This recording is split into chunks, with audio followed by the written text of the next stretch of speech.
দর্শক, Dhaka post Facebook live থেকে আপনাদেরকে স্বাগতম জানাচ্ছি। আমি এই মুহূর্তে রয়েছি ঢাকা টাঙ্গাইল বঙ্গবন্ধু সেতু মহাসড়কের জোকারচর এলাকায়। আপনারা দেখতে পাচ্ছেন যে এই ঢাকা টাঙ্গাইল মহাসড়ক গত রাত থেকেই যানজটের কবলে পড়েছে।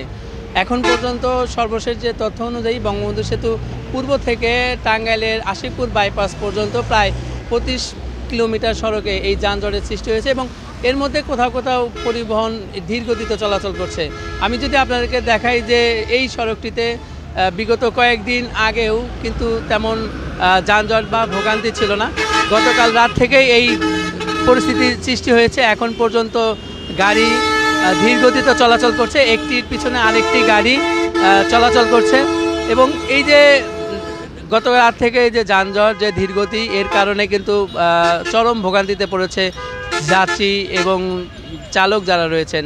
বিশেষ করে যারা নারী যাত্রী রয়েছেন তারা কিন্তু প্রাকৃতিক ডাকে সাড়া দিতে তাদেরকে ব্রেক পেতে হচ্ছে।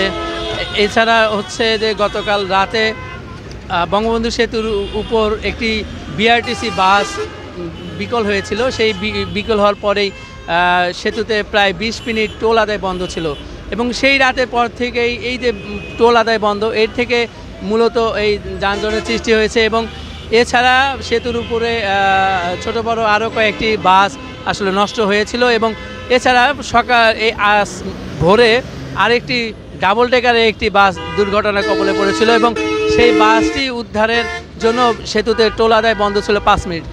সব মিলিয়ে যে মহাসড়কটিতে বঙ্গবন্ধু সেতুর যে দুর্ঘটনা এবং মহাসড়কে যে গাড়ির চাপ, সব মিলিয়ে এখন পর্যন্ত এই ঢাকা টাঙ্গাইল বঙ্গবন্ধু সেতু মহাসড়কের এলেঙ্গা থেকে আশিকপুর বাইপাস পর্যন্ত গাড়ির ধীর গতি রয়েছে এবং কোথাও কোথাও যানজটের সৃষ্টি হয়েছে।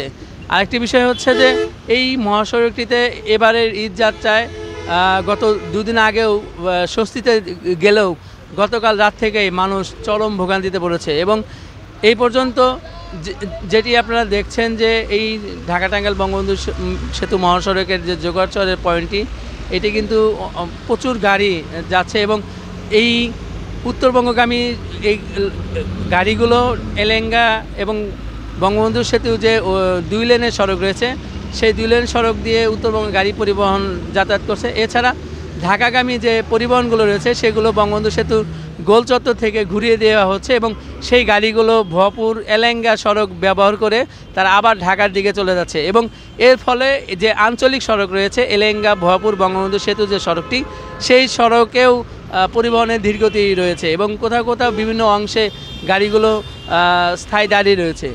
আর এই যে মহাসড়কের যে পরিস্থিতি তৈরি হয়েছে, এই পরিস্থিতি লাঘবে জেলা প্রশাসন, জেলা পুলিশ এবং হাইওয়ে পুলিশ তারা চেষ্টা করে যাচ্ছে পরিবহন যাতে স্বাভাবিক গতিতে চলাচল করে।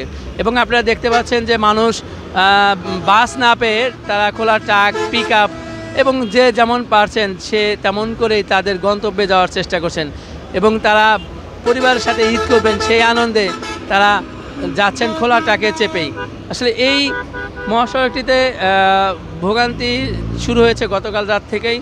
যদি আমরা বলি যে এই যেহেতু আর কয়েকদিন পরে ঈদ, আজ যেহেতু সব ছুটি হয়েছে, সেই ক্ষেত্রে এই মানুষগুলো যাচ্ছে তাদের গন্তব্যস্থলে। তো এই ছিল ঢাকা টাঙ্গাইল বঙ্গবন্ধু সেতু মহাসড়ক থেকে সর্বশেষ।